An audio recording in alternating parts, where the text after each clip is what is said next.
Hola, ¿qué tal? ¿Cómo están? Bienvenidos nuevamente a Historias al Toque.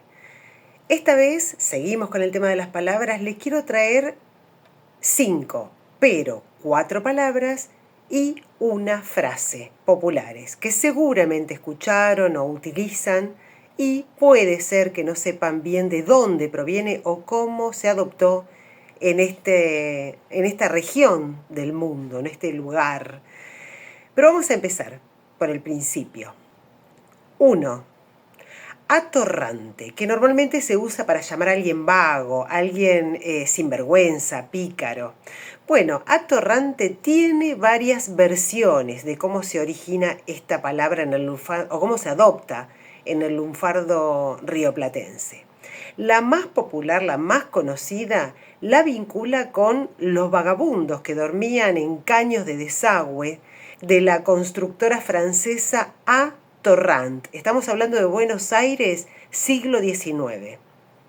Esa es la más popular, la más conocida, la más arraigada. Después hay otras. Por ejemplo, dicen que se lo relaciona al verbo torrar, pero tostar, refiriéndose a quienes se dedicaban a tostar el café, que era una actividad de esclavos y pobres. O simplemente dormir, y de ahí torrar, que muchas veces se utiliza torrar como dormir u holgazanear, conectándolo también con el napolitano atorrar, vagar. Cualquiera sea la acepción, atorrante es una palabra que está arraigada en nuestro lunfardo. 2. Croto. Croto se usa normalmente para referirse a alguien que vaga, que vagabundea o a un linchera. Los crotos eran los trabajadores rurales, peones y demás, que necesitaban tomar el tren para moverse de un lugar a otro detrás de algún trabajo.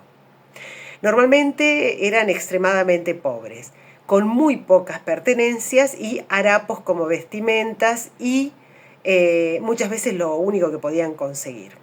Fue a principios del siglo pasado cuando el abogado y productor agropecuario José Camilo Croto, con doble T, así es, nombre y apellido, pasó a la política y de senador entre 1912 y 1918, llegó a ser gobernador de la provincia de Buenos Aires entre 1918 y 1921.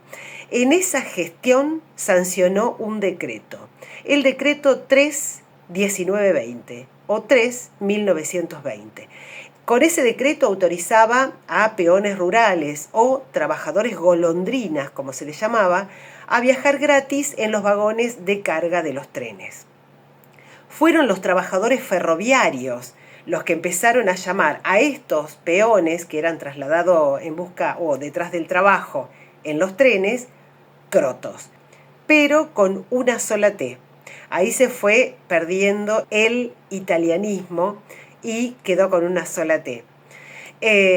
Croto resultó ser cualquier andrajoso, pobre y sin techo que se movía todo el tiempo detrás del trabajo. Hoy puede ser que tenga otros nombres, pero en esa época, por 1920, iban a trabajar solo que tenían muy poco y los ferroviarios mucho no los querían. Inclusive construían casas precarias con materiales simples, chapa, madera, adobe en el mejor de los casos, y hasta algunas más fijas de 1 metro cuadrado para los trabajadores golondrinas que iban a trabajar a algún campo. Esas casitas chiquitas pasaron a llamarse croteras. Hoy le decimos a alguien que está usando una ropa andrajosa o que no quiere gastar un centavo en algo que lo merece y que es un croto, o que está vestido recroto. Ahora ya sabés de dónde viene. 3. Chorro.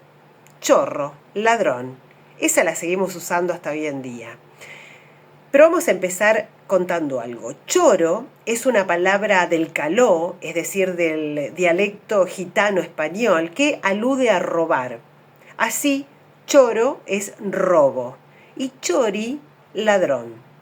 Incluso hay lugares donde chorear pasó a ser choricear, o el choro es un chorizo. Al llegar al Río de la Plata se adaptó y pasó a ser chorro. También existe la teoría popular que se asocia al chorro de agua porque fluye rápido, pero la raíz lingüística más aceptada es la del caló o la del dialecto gitano-español. 4. Facha, apariencia, presencia. Esta palabra deriva del italiano faccia, que sería cara o rostro. En Argentina se popularizó para describir a alguien que tiene un aspecto muy cuidado, muy atractivo. Por eso se dice muchas veces ser fachero.